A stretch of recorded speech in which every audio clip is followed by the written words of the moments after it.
Un certain nombre de journalistes prétendent, journalistes qui n'ont d'ailleurs pas lu ou qui ont survolé les 144 engagements de Marine Le Pen sans les imprimer dans leur cerveau,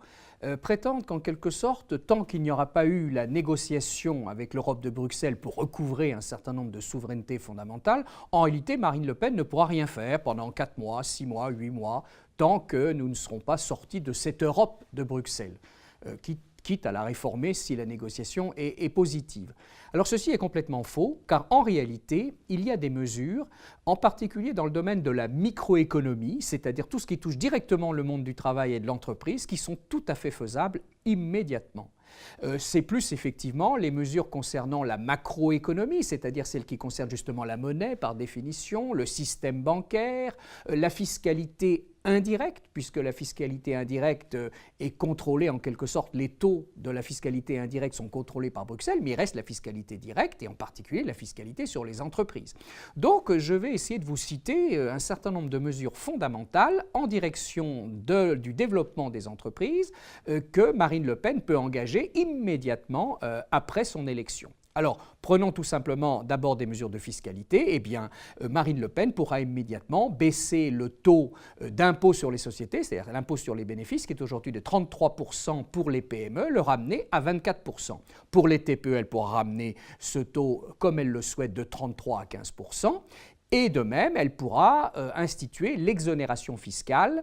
sur les plus-values de cession des PME. Effectivement, aujourd'hui, il y a besoin de pouvoir transmettre les PME, parce qu'aujourd'hui, il y a un énorme problème de transmission et de développement des PME pour qu'elles deviennent justement des entreprises à taille intermédiaire qui correspondent en réalité au joyau d'un pays économiquement développé, et elles sont trop peu nombreuses en France, nous l'avons déjà vu. Et puis, il y a après des mesures de financement de l'entreprise que Marine Le Pen peut tout à fait engager immédiatement après son élection avec son gouvernement dans le sillage de l'action du Premier ministre et du ministre de l'Économie et des Finances. Eh bien, par exemple, c'est la création d'un fonds souverain qui aura pour effet d'investir dans des domaines stratégiques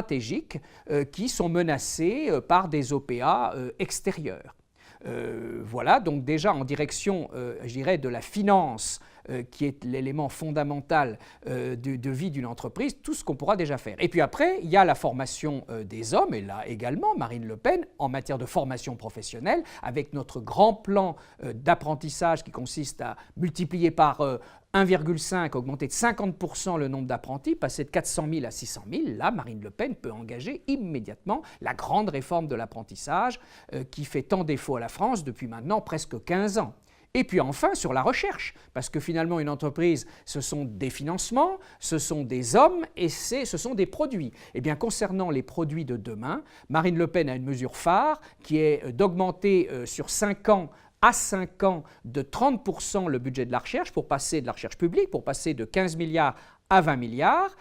donc un effort de 5 milliards réparti donc sur 5 ans. Eh bien là, Marine Le Pen peut l'engager immédiatement et ça aura des effets immédiats puisque nous savons qu'il y a d'énormes passerelles entre recherche publique et recherche privée et bien sûr, tout ce qui est fait dans la recherche publique rejaillit directement sur le tissu économique, en particulier sur le tissu économique de l'innovation. Donc on voit très bien qu'en réalité, à tous les niveaux de fonctionnement de l'entreprise, en ce qui concerne sa fiscalité, ses financements, en ce qui concerne